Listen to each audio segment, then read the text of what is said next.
শান্তনু বৰা ডাঙৰীয়াক মই আজিলৈকে হয়তো ৩-৪বাৰ লগ পাইছোঁ। গতিকে খুব এজন সপ্ৰতিভ, খুব ভদ্ৰ যুৱক। আজিৰ দিনত ব্যক্তিগতভাৱে তেখেতৰ এগেইনষ্টতো মই একো ক'ব নোৱাৰোঁ। ইন্দিৰা গান্ধীয়ে 1971 ৱাৰৰ সময়ত যিটো ৰোল প্লে কৰিছিল, সেইবোৰ ক্ষেত্ৰত মই সন্মান কৰোঁ। হয়তো আমি বহুতখিনি বেয়া কাম এনেকুৱা হৈছিল, যাৰ কাৰণে জনগণৰ বা যুৱ প্ৰজন্মৰ বহু সময়ত বিশ্বাসটো আঁতৰি গৈছে। এটা নতুন সমষ্টিলৈ আপুনি কিয় গুচি আহিলে? এই প্ৰশ্নটো বিৰোধীও কৰিছে যে তেওঁ আন এটা সমষ্টিৰ পৰা আহি ইয়াত প্ৰতিদ্বন্দ্বিতা কৰিছে। এই সমালোচনাটোৰ প্ৰত্যুত্তৰ আপুনি কি?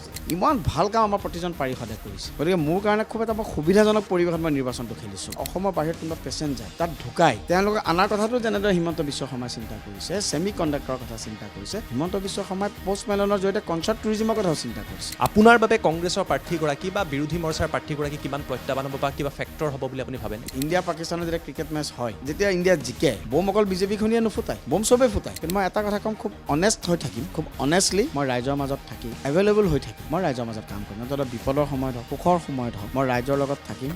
নমস্কাৰ, টাইম এটাৰ বিশেষ অনুষ্ঠান নেতাৰ সৈতে 24 ঘণ্টালৈ মই জ্যোতিদীপ বৈশ্যই আপোনালোকক স্বাগতম জনাইছোঁ। এই অনুষ্ঠানত আমাক সহযোগ কৰিছে ষ্টাৰ চিমেণ্ট আৰু প্লাই ষ্ট'ৰীয়ে।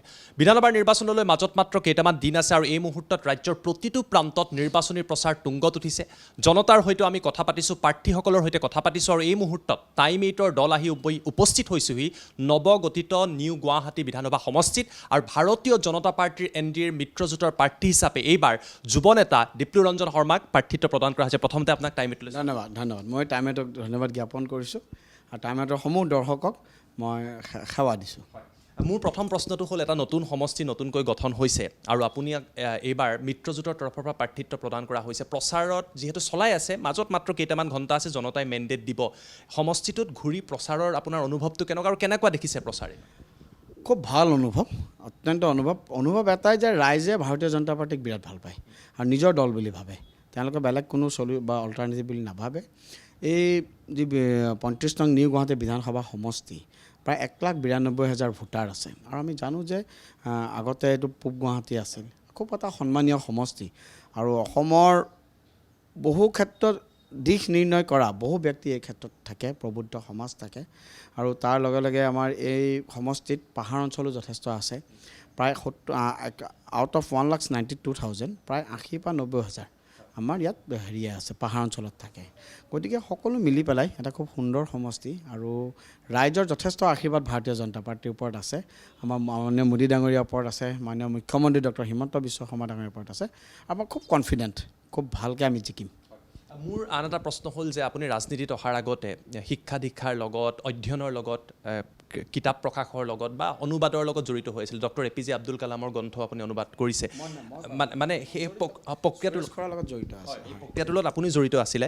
মোৰ প্ৰশ্নটো হৈছে যে দীপ্লুৰঞ্জনে সেই কামটো বাদ দি হঠাৎ ৰাজনীতিৰ পক্ষে আহিবলৈ ধাউতিটো ক'ৰ পৰা আহিল? ৰাজনীতি মোৰ সৰুৰ পৰা আগ্ৰহী, আমাৰ ৰাজনীতিটো খুব শ্ৰদ্ধা সহকাৰে লওঁ আৰু মই ভাবোঁ যে মই হ'ব পাৰোঁ নাজানো, কিন্তু ভাল পলিটিচিয়ান এজন কিন্তু সমাজত লাগেই। এতিয়া মই কিমান ভাল বা কিমান ভাল শব্দৰ লগে লগে দক্ষ, এফিচিয়েণ্ট। গতিকে আমি এনেকুৱা বহুত দেখোঁ, বহু এফিচিয়েণ্ট আমি এতিয়া ধৰক যিমানে নহওক, আমাৰ বাজপেয়ী ডাঙৰীয়া, আদৱানী ডাঙৰীয়া বা কংগ্ৰেছ দলটো আছে। এতিয়া ধৰক কিছুমান ক্ষেত্ৰত মই ব্যক্তিগতভাৱে মনমোহন সিং ডাঙৰীয়াক মই সন্মান কৰোঁ। ইন্দিৰা গান্ধীয়ে 1971 ৱাৰৰ সময়ত যিটো ৰোল প্লে কৰিছিল, সেইবোৰ ক্ষেত্ৰত মই সন্মান কৰোঁ। কংগ্ৰেছৰো এনেকুৱা কিছু সংখ্যক আছে, মনীষ তিৱাৰী, শশী থাৰুৰ, আনন্দ শৰ্মা, এইসকল ব্যক্তিক মই চাওঁ। লেফ্ট পাৰ্টিৰ এনেকুৱা বহুত আছে, সোমনাথ চেটাৰ্জী। মানে পলিটিক্সটোৰ প্ৰতি মোৰ সৰুৰ পৰাই এটা আগ্ৰহ আছিল। সৰুৰ পৰাই পঢ়া শুনা কৰি পেলাই, পেপাৰখন পঢ়ি পেলাই আমি দেখিছিলোঁ ভাল সেইটো সময়ত কিংবদন্তীৰ দৰে হেম বৰুৱাৰ কথা শুনিছিলোঁ। ঘৰত মোৰ বৰদেউতাহঁত আছিল, দেউতাহঁত আছিল, বিভিন্ন সময়তে কেনেদৰে তেওঁ ভাষণ দিছিল। জানা অজানিতে হয়তো মোৰ ৰাজনীতিৰ প্ৰতি এটা আগ্ৰহ হৈছিল। সৰুৰ পৰাই সংঘৰ লগত জড়িত আছিলোঁ আৰু সেই হিচাপে সৰুৰ পৰাই এটা ৰাষ্ট্ৰীয়তাবাদী চিন্তা চৰ্চাৰে গোটেইবোৰ বিষয় মই চাবৰ কাৰণে চেষ্টা কৰিছিলোঁ। আৰু অজানিতে তেনেকৈ যেতিয়া ধৰক মেট্ৰিক পাছ কৰিলোঁ, মেট্ৰিক পাছ কৰাৰ পিছত অলপ চিৰিয়াছলি গোটেই কিছুমান বিভিন্ন বিষয়বোৰ পঢ়িব লৈছিলোঁ আৰু ভাৰতীয় জনতা পাৰ্টীৰ যি দৰ্শন আছিল, এই দৰ্শনে মোক প্ৰভাৱান্বিত কৰিছিল। ভাৰতীয় জনতা পাৰ্টীৰ যি নেতৃত্ব আছিল, সেই সময়ত বাজপেয়ী ডাঙৰীয়া আছিল, আদৱানীজী আছিল, ডক্টৰ মুৰলী মনোহৰ যোশী আছিল, প্ৰমোদ মহাজন আছিল, অৰুণ জেটলী, সুষমা স্বৰাজ, ৰবিশংকৰ প্ৰসাদ, এওঁলোকৰ সেইখন বিভিন্ন ধৰণৰ মানে প্ৰেছ বাইটবোৰ চাইছিলোঁ, সংবাদ মাধ্যমৰ বিভিন্ন হেৰিবোৰ চাইছিলোঁ। লাহে লাহে ৰাজনীতিৰ প্ৰতি মোৰ তেনেকৈ এটা আকৰ্ষণ হৈছিল। সৰুৰ পৰাই যিহেতু সংঘৰ লগত জড়িত আছিলোঁ, পৰৱৰ্তী পৰ্যায়ত হিন্দু যুৱ ছাত্ৰ পৰিষদৰ বিভিন্ন দায়িত্ব লৈ কাম কৰিছিলোঁ। আৰু তাৰ আগৰ পৰাই আমি একচুৱেলি 96ত যেতিয়া ইলেকশ্যন আছিলে অসম বিধানসভা, সেই সময়তে আমি বহুতখিনি কাম কৰিছিলোঁ।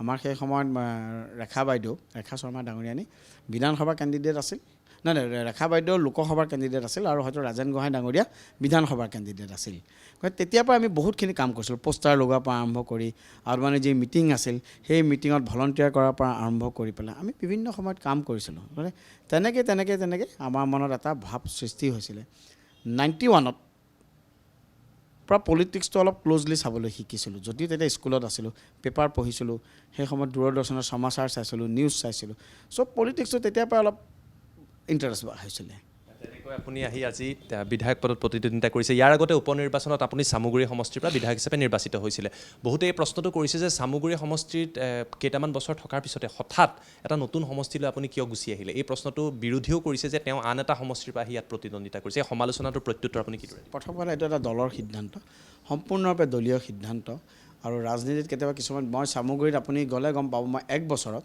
মই যিমানখিনি মই কাম কৰিব পাৰোঁ মই কাম কৰিছোঁ চামগুৰিত ৰাস্তা ঘাটৰ পৰা আৰম্ভ কৰি মই দুটা কোচিং চেণ্টাৰ কৰিম বুলি কৈছিলোঁ ইমান ভালদৰে পৰা নাই কিন্তু মই চেষ্টা কৰিছিলোঁ অনাগত সময়তো মই নিশ্চিতভাৱে সেই দুটা মই যাতে কণ্টিনিউ কৰি ৰাখিব পাৰোঁ মই প্ৰচেষ্টা ল'ম এইটো এটা দলীয় সিদ্ধান্ত দলৰ সিদ্ধান্ত থাকে আমাৰ ইয়াতো দলে যি সিদ্ধান্ত লয় আমি সেইমতে কৰিম কেতিয়াবা অলপ ডেম'গ্ৰাফিৰো কথা থাকে আফটাৰ ডিলিমিটেশ্যন বিফ'ৰ ডিলিমিটেশ্যন মই যিটো চামগুৰিত মই ইলেকশ্যন খেলিছিলোঁ it was before delimitation structure after delimitation চামগুৰিত কিছুমান বেলেগ কথা থাকে কিন্তু এইবাৰ আপুনি চাব চামগুৰিত আমাৰ সন্মানীয় প্ৰাৰ্থী অনিল শইকীয়া ডাঙৰীয়াই খুব সুন্দৰ প্ৰচাৰ কৰি আছে মই ফ'ল' কৰি আছোঁ চামগুৰিত এইবাৰ আমাৰ ভাৰতীয় জনতা পাৰ্টীৰ প্ৰাৰ্থী জিকিব মানে ডেম'গ্ৰাফি চেঞ্জ হোৱাৰ পাছতো আপোনালোকে নিশ্চিতভাৱে জিকিম কাৰণ ৰাইজে আমাক আশীৰ্বাদ দিছে আমাৰ কাম কাজ প্ৰত্যেকটো বিষয়ত আমি ৰাইজৰ আশীৰ্বাদ পাইছোঁ মোৰ আন এটা প্ৰশ্ন হ'ল ইয়াত কংগ্ৰেছৰ তৰফৰ পৰা মিত্ৰজোঁটৰ তৰফৰ পৰা শান্তনু বৰাক টিকট দিয়া হৈছে আপোনাৰ বাবে কংগ্ৰেছৰ প্ৰাৰ্থীগৰাকী বা বিৰোধী মৰ্চাৰ প্ৰাৰ্থীগৰাকী কিমান প্ৰত্যাহ্বান হ'ব বা কিবা ফেক্টৰ হ'ব বুলি আপুনি ভাবেনে মই দলীয়ভাৱে কথা নকওঁ কিন্তু ব্যক্তিগতভাৱে শান্তনু বৰা ডাঙৰীয়াক মই আজিলৈকে হয়তো 3-4বাৰ লগ পাইছোঁ গতিকে খুব এজন সপ্ৰতিভ খুব মানে ভদ্ৰ যুৱক আজিৰ দিনত ব্যক্তিগতভাৱে তেখেতৰ এগেইনষ্টতো মই একো ক'ব নোৱাৰোঁ তেখেতৰ হয়তো মোৰ এগেইনষ্টত একো ক'ব নোৱাৰে আমি 23 তাৰিখে লগ পাইছিলোঁ আৰু তাৰপিছত মই এদিন নামঘৰত লগ পাইছিলোঁ এদিন বিহু সন্মিলনত লগ পাইছিলোঁ খুব ভাল আৰু তেখেতৰ পিতৃ অসমৰ এজন খুব ভাল শিক্ষামন্ত্ৰী আছিল মোক আজি কোনে কৈ আছিল হয়তো ইংলিছৰ ভিতৰত হায়েষ্ট মাৰ্ক পাইছিল তেখেতৰ পিতৃয়ে কোনোবাই মোক কৈ আছিল মই পাহৰিলোঁ তেখেতৰ বিষয়ে গতিকে আমাৰ খুব এটা ভাল আইডিঅ'লজিকেল ফাইট হ'ব আদৰ্শৰ যুঁজ তেখেত কংগ্ৰেছৰ এজন নিষ্ঠাৱান কৰ্মী মই ভাৰতীয় জনতা পাৰ্টীৰ এজন নিষ্ঠাৱান কৰ্মী মই ভাৰতীয় জনতা পাৰ্টীৰ আদৰ্শ চাই ভাৰতীয় জনতা পাৰ্টীৰ কাৰ্যপদ্ধতি চাই মই পলিটিক্সত আহিছোঁ তেখেতেও নিশ্চিতভাৱে আহিছে গতিকে আদৰ্শৰ যুঁজ হ'ব আকৌ খুব সুন্দৰভাৱে নমিনেশ্যনৰ সময়তো আপোনালোকৰ দুয়োগৰাকীৰ যিটো ভিডিঅ' যথেষ্ট চৰ্চা লাভ কৰিছে বহুত যুৱ প্ৰজন্মৰ বন্ধুৱে মোক ফোন কৰিছে বহুত য়ং জেনেৰেশ্যনে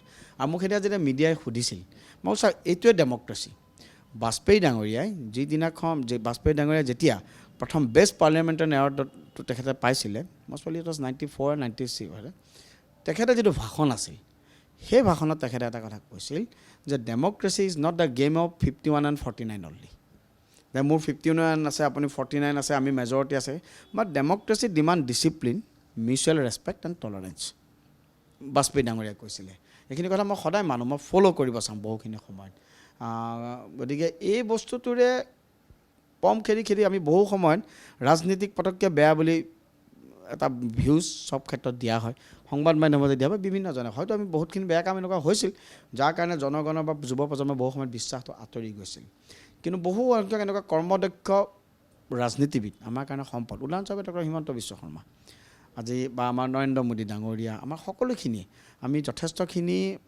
দক্ষ ৰাজনীতিবিদে এখন সমাজত কেনেদৰে ইম্পেক্ট পেলাব পাৰে আমি সকলোৱে জানো ৰাজনীতিতো পলিচি বনোৱা হয় ৰাজনীতিতে পলিচি ইমপ্লিমেণ্ট কৰা হয় গতিকে সেইকাৰণে মই ভাবোঁ যে খুব ভাল আমি এটা ৱে উলিয়াব লাগে মোদী ডাঙৰীয়াই কৈছে 1 লাখ নতুন ল'ৰা ছোৱালীক ৰাজনীতিত আনিব লাগে তাৰে কোনোবা বিজেপিত আহিব কোনোবা হয়তো কংগ্ৰেছৰ আইডিঅ'লজিত যাব কোনোবা লেফ্ট আইডিঅ'লজিত যাব কিন্তু আহিবতো লাগিব তাৰ অহাৰ কাৰণে এটা ভাল ৰাস্তা গঠনমূলক ৰাস্তা মোৰ দৰে মই দীপৰঞ্জন শৰ্মা হওক শান্তনু বৰা হওক তেওঁলোকেতো উলিয়াই দিব লাগিব নিশ্চিতভাৱে আমাৰ এইটো এটা সামাজিক দায়বদ্ধতা মোৰ আন এটা প্ৰশ্ন, আগতে ইষ্ট গুৱাহাটী আছিলে, পূব গুৱাহাটীতে নিউ গুৱাহাটী হ'ল। এই সমষ্টিটোত আগতেও আপোনালোকৰ বিধায়ক আছিলে, মন্ত্ৰী আছিলে, সিদ্ধাৰ্থ ভট্টাচাৰ্য আছিলে। এইবাৰ আপোনাক প্ৰাৰ্থিত্ব প্ৰদান কৰা হৈছে।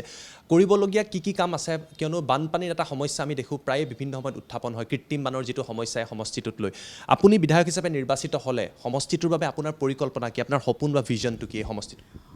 প্ৰথম কথা, মাননীয় প্ৰধানমন্ত্ৰীৰ নেতৃত্বত, মাননীয় মুখ্যমন্ত্ৰীৰ নেতৃত্বত মই প্ৰত্যেকটো কৈছোঁ। আৰু আচলতে সিদ্ধাৰ্থ দাহঁতে বহুত কাম কৰিয়ে থৈছে। মানে সিদ্ধাৰ্থ ভট্টাচাৰ্য ডাঙৰীয়া, মই গৈছোঁ বিভিন্ন অঞ্চলত গৈছোঁ, পাহাৰ অঞ্চলত গৈছোঁ, বোলে এইটো কমিউনিটি হল কোনে কৰিছে, এইটো সিদ্ধাৰ্থ ভট্টাচাৰ্য ডাঙৰীয়া বিধায়ক উন্নয়ন পুঁজিৰে। এইটো কোন কৰিছে, এটা আনটাইড ফাণ্ডেৰে সিদ্ধাৰ্থ দাই বনাই দিছে। ৰাস্তা এইটো সিদ্ধাৰ্থ ভট্টাচাৰ্যই উন্মোচন কৰি থৈ গৈছে।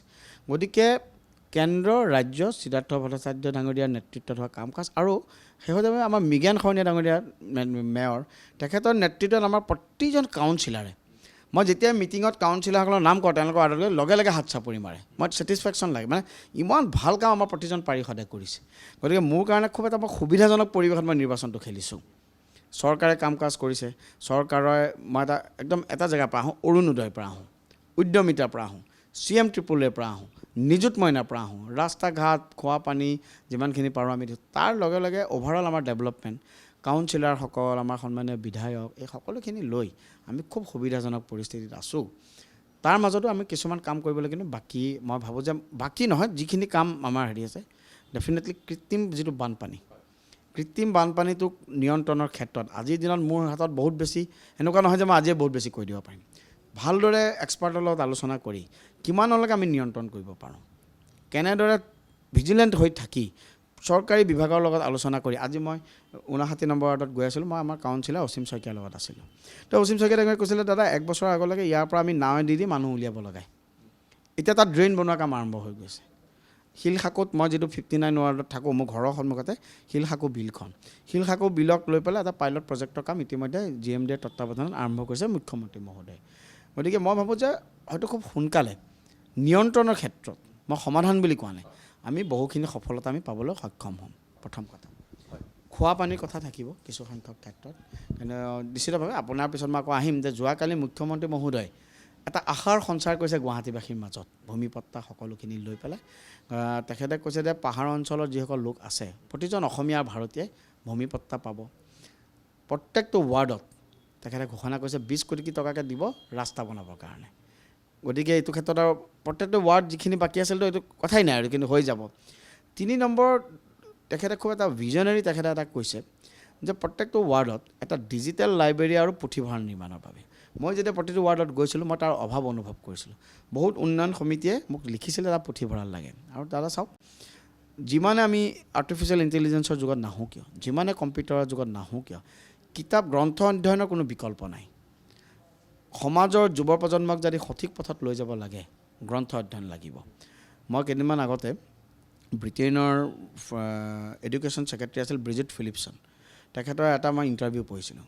তাতো যুৱ প্ৰজন্মৰ মাজত কিতাপ পঢ়াৰ অভ্যাস বোলে কমি গৈছে। আৰু তেখেতে কৈছে it is a serious national threat বুলি কৈছে, কিতাপ পঢ়াৰ অভ্যাস কমি যোৱাটো। কাৰণ কিহৰ কাৰণে, যে কিতাপ পঢ়াৰ অভ্যাস কমি যোৱাৰ লগে লগে মানুহে ফেক নিউজৰ ওপৰত বেছি বিশ্বাস কৰে। আৰু এই ফেক মানে ইনফৰমেশ্যন, নিউজ নহয়, চৰি, ফেক ইনফৰমেশ্যনৰ ওপৰত। ফেক ইনফৰমেশ্যনটো কি হয়, গ্ৰন্থ অধ্যয়ন বা এনেকুৱা ধৰণৰ কিতাপ পেপাৰ পঢ়া বা গঠনমূলক আমাৰ সংবাদ মাধ্যমে এইখিনি বস্তু নিয়ন্ত্ৰণ কৰিব পাৰে। গতিকে কৈছে যে গ্ৰন্থ অধ্যয়নৰ যিটো কমি হৈ গৈছে, এই বস্তুটোৱে মানে নেশ্যনেল ছিকিউৰিটি থ্ৰীট কৰিব পাৰে। গতিকে এই পুথিভঁৰালৰ যিটো মানে ডিজিটেল লাইব্ৰেৰী পুথিভঁৰালৰ কথা মুখ্যমন্ত্ৰী ডাঙৰীয়াই কৈছে, মই এইটো অনাগত সময়ত গুৱাহাটীৰ লাইফ লাইনত ই এটা খুব ডাঙৰ আশাৰ সঞ্চাৰ কৰিব। ড্ৰাগছৰ বহুত প্ৰব্লেম আছে, মই বহুত জেগাত গৈছোঁ, যুৱ প্ৰজন্মক সঠিক বাট দেখুৱাব লাগিব। তেখেতে খোৱা পানীৰ যিটো এতিয়াও অলপ বাকী আছে, গুৱাহাটী জল বৰ্ডৰ জৰিয়তে ইতিমধ্যে 90% মানুহৰ ঘৰত হৈছে। যিখিনি বাকী আছে মুখ্যমন্ত্ৰী মহোদয়ে কৈছে যে 1 বছৰৰ ভিতৰত মই এইখিনি কৰিম। যোৱাকালি মুখ্যমন্ত্ৰী মহোদয় যিখন প্ৰেছ বাইট আছিলে, এই প্ৰেছ বাইটৰ জৰিয়তে কিন্তু যোৱাকালি মোক গুৱাহাটীৰ বহু মানুহে ফোন কৰিছে, নিউ গুৱাহাটীৰ ৰাইজ আশ্বস্ত হৈছে। মোৰ আন এটা প্ৰশ্ন হ'ল, আপুনি এগৰাকী যুৱ প্ৰতিনিধি, আপুনি কৈছে যে যুৱ সমাজ ৰাজনীতিলৈ আহিব লাগে, এটা পজিটিভ এটা এটমস্ফিয়াৰ হ'ব লাগে আৰু পজিটিভ ৰাজনীতি হ'ব লাগে। যিসকল জেন জি বুলি কোৱা হয়, একেবাৰে নতুন প্ৰজন্ম, তেওঁলোকে টেকন'লজিৰ লগত, ছ'চিয়েল মিডিয়াৰ লগত যথেষ্ট ওতঃপ্ৰোতভাৱে জড়িত হৈ থাকে আৰু তেওঁলোকৰ ধাৰণাটো অলপ কিছু পৃথক। সেই জেন জিসকলক, এই সমষ্টিটোৰ যিসকল ফাৰ্ষ্ট টাইম ভোটাৰ, তেওঁলোকলৈ আপোনাৰ আহ্বানটো কি হ'ব বা তেওঁলোকক লৈ আপোনাৰ সপোনটো কি এগৰাকী জনপ্ৰতিনিধি হিচাপে? ডেফিনেটলি জেন জিৰ মনৰ প্ৰত্যেকটো ইচ্ছা, তেওঁলোকৰ মনৰ মিলটো আমি ল'ব লাগিব, তেওঁলোকৰ মনৰ উমানটো আমি ল'ব লাগিব।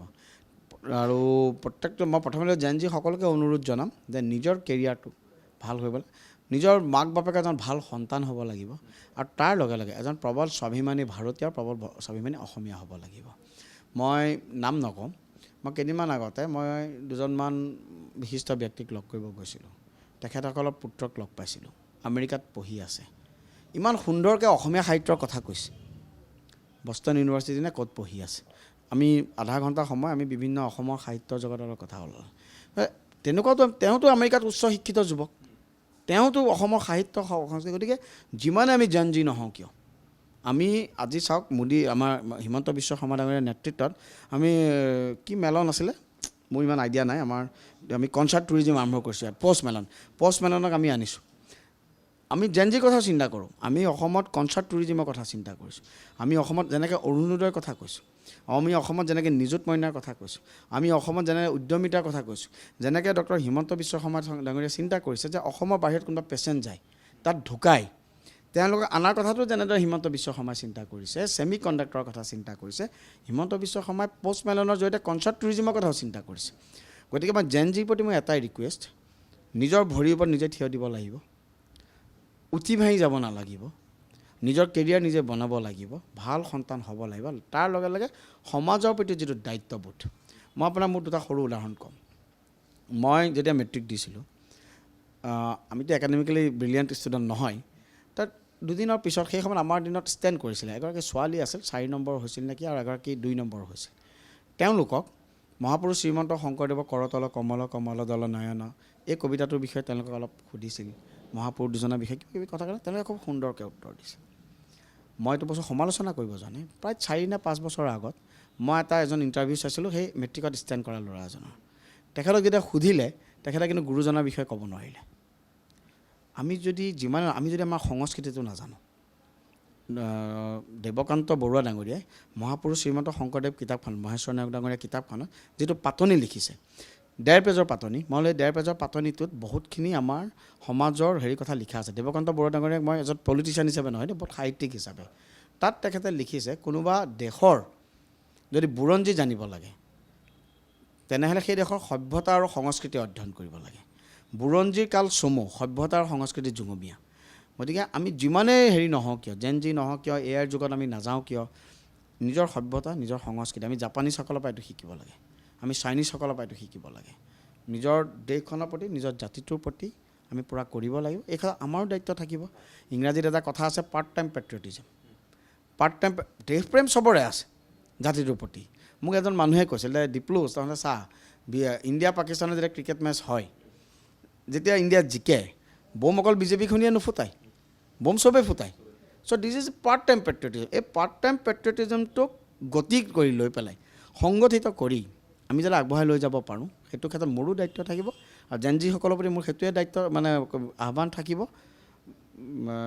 অনেষ্ট হোৱা, হাৰ্ড ৱৰ্কিং হোৱা, নিজৰ ভৰিৰ ওপৰত নিজে থিয় দিয়া, কেৰিয়াৰৰ বিষয়ে চিন্তা কৰা, ভিজনেৰী হোৱা, মিউজিকো শুনা, স্পৰ্টছো খেলা। মই যেনেদৰে পলিটিক্স কৰোঁ, মই কিন্তু উইম্বলডনো চাওঁ। মই ইমান লেণ্ডনৰ দিনৰ পৰা চাওঁ, ষ্টেফেন এডবাৰ্গৰ দিনৰ পৰা চাওঁ, বৰিছ বেকাৰৰ দিনৰ পৰা চাওঁ। মই আজিৰ দিনতো মই এলকেজাৰৰ চাওঁ। ডকোভিচ মোৰ ওৱান অফ দ্য মোৰ ফেভাৰিট টেনিছ ষ্টাৰ। মই ফুটবল চাওঁ, মেছিক যেনেকৈ চাওঁ, মই পাবেল নেডভেডভকো চাওঁ। মই আফ্ৰিকান ফুটবল চাইও ভাল পাওঁ। ক্ৰিকেটটো মোৰ কাৰণে আটাইতকৈ ফেভাৰিট গেম, ক্ৰিকেটৰ মই কৰোঁ, বক্সিং চাওঁ। গতিকে লাইফটো এনজয় কৰিব লাগিব, স্পৰ্টছ চাওক, মিউজিক শুনক। গতিকে মই ভাবোঁ যে তাৰ মাজেৰে নিজক সকলো ক্ষেত্ৰত আগবঢ়াই লৈ যাব পাৰিলে মই ভাবোঁ আমি প্ৰকৃত জেন জিৰ যিটো অৰ্থ, সেই অৰ্থ আমি হৃদয়ংগম কৰিব পাৰিম। আপোনাৰ বেছি সময় নলওঁ, যিহেতু প্ৰচাৰত বেছি সময় নাই। মোৰ শেষৰ প্ৰশ্নটো হৈছে, যিসকল নিউ গুৱাহাটীৰ যিসকল ভোটাৰ বা জনতাই এই অনুষ্ঠান চাই আছে, তেওঁলোকলৈ আপোনাৰ আহ্বানটো কি হ'ব, শেষ আহ্বান, যিসকলে যে ভোট দিয়াৰ আগতে যে ডিপ্লু ৰঞ্জনে এইখিনি কথা কৈছিলে, মোৰ মনত এই যথেষ্ট প্ৰভাৱ পেলাইছে যে মই তেওঁৰ পক্ষে বা বিজেপি মিত্ৰজোঁটৰ পক্ষে যাম। এটাই ক'ম, মিছা কথাৰ প্ৰতিশ্ৰুতি নিদিওঁ, প্ৰতিশ্ৰুতিৰ বন্যা বুলি যিটো কয়, প্ৰতিশ্ৰুতিৰ বন্যা মই নিদিওঁ। মোৰ 35 নং নিউ গুৱাহাটীবাসীৰ সমূহ সন্মানীয় ৰাইজলৈ মোৰ এটাই প্ৰতিশ্ৰুতি, মই কিমান কাম কৰিম, কিমান কাম কৰিব নোৱাৰিম, মোৰ নিজৰ এটা ভিজন আছে, প্লেনিং আছে। মই নিশ্চিতভাৱে সময়ে সেইটো হয়তো প্ৰমাণ কৰিব, সময়ত মই ৰাইজৰ আগত মই নিজক প্ৰমাণ কৰিবলৈ মই চাম। কিন্তু মই এটা কথা ক'ম, খুব অনেষ্ট হৈ থাকিম, খুব অনেষ্টলি মই ৰাইজৰ মাজত থাকি এভেইলেবল হৈ থাকি মই ৰাইজৰ মাজত কাম কৰিম। এটা বিপদৰ সময়ত হওক, সুখৰ সময়ত হওক, মই ৰাইজৰ লগত থাকিম। মই সিদিনাখন মই ক'ৰবাত কৈছিলোঁ, মই সৰুতে মই এখন কিতাপ পঢ়িছিলোঁ, এই জয় ৰঘুনন্দন। প্ৰদীপ শইকীয়া ছাৰ আছিল, নগাঁও কলেজৰ প্ৰিন্সিপাল আছিল। খুব সুন্দৰ কিতাপ। তাত তেখেতে এটা মানে তেখেতৰ হেৰিত লিখিছিল যে যেতিয়া সীতাক লৈ আহিলে, তাৰপিছত অংগদক যেতিয়া যুৱৰাজ পাতিব, তেতিয়া জাম্বৱন্ত খুব পণ্ডিত আছিল, আমি জানো ন, জাম্বৱন্ত খুব পণ্ডিত ব্যক্তি, মন্ত্ৰী আছিল। তাত জাম্বৱন্তই অংগদক কি মানে কৈছিলে যে এজন ৰাজপ্ৰতিনিধি হ'বৰ কাৰণে কি গুণ থাকিব লাগে, জাম্বৱন্তই অংগদক শিকাইছিল। তাৰ প্ৰথমটো গুণ আছিল শুনিবলৈ ইচ্ছা থাকিব লাগিব, শুনিব লাগিব, শুনি পেলাই ইয়াৰ প্ৰয়োগ পৰিণাম তাৎপৰ্য বুজিব লাগিব, তাৰপিছত একৰ্ডিংলি কাম কৰিব লাগিব। অৰ্থাৎ শুনিবলৈ ইচ্ছা কৰা, শুনা, শুনি ইয়াৰ প্ৰয়োগ পৰিণাম তাৎপৰ্য বুজি পোৱা আৰু সেইমতে কাম কৰিব লাগিব। গতিকে এজন ভগৱানৰ কৃপাত যদি বিধায়ক হ'ব পাৰোঁ, বিধায়ক মানে ল মেকাৰ্ছ, বিধায়ক মানে ল মেকাৰ্ছ। কিমান নাযায় তেওঁ নিজৰ সেই শ্বেয়াৰখনৰ মূল্যটো মই বুজি পাব লাগিব। ৰাইজৰ আৱেগ, ৰাইজৰ আশীৰ্বাদক মই মূল্যায়ন কৰিব পাৰিব লাগিব। আৰু মই নিশ্চিতভাৱে মই নিউ গুৱাহাটীবাসী ৰাইজক এটা কথা মই ক'ম, খুব অনেষ্ট হৈ মই কাম কৰিম, মই সেইটো প্ৰতিশ্ৰুতি দিছোঁ। পুনৰবাৰ আপোনাক বহুত বহুত ধন্যবাদ। Thank U. টাইম 8ৰ সমূহ দৰ্শকক মই ধন্যবাদ জ্ঞাপন কৰিছোঁ, আপোনাকো ধন্যবাদ জ্ঞাপন কৰিছোঁ। আপোনাৰ চব মই চাই থাকোঁ, ভাল লাগে। ধন্যবাদ। আৰু এইদৰে শৰ্মা ডাঙৰীয়াই উল্লেখ কৰিলে যে নিউ গুৱাহাটীক লৈ তেখেতৰ যথেষ্ট সপোন আছে। জনতাই কি মেণ্ডেট দিয়ে সেয়া জনতাই জনাব, জনতাই জনাদেশ দিব, কিয়নো জনতাই জনাৰ্দন। তাৰ বাবে আমি অপেক্ষা কৰিব লাগিব। কিন্তু এই অনুষ্ঠানৰ জৰিয়তে আমি ৰাজ্যৰ বিভিন্ন প্ৰান্তলৈ গৈছোঁ আৰু নিৰ্বাচনত এই গণতন্ত্ৰৰ যি এক প্ৰকাৰৰ এটা অনুষ্ঠান, তাৰ প্ৰাক্ষণত তেওঁলোকৰ প্ৰাৰ্থীসকলৰ মনৰ যিটো ভাৱ আপোনালোকৰ বাবে লৈ অহাৰ চেষ্টা কৰিছোঁ। এই অনুষ্ঠানৰ পৰা মই জ্যোতিদীপ বৈশ্যই বিদায় লৈছোঁ। আপোনালোকে চাই থাকিব টাইম 8। ধন্যবাদ।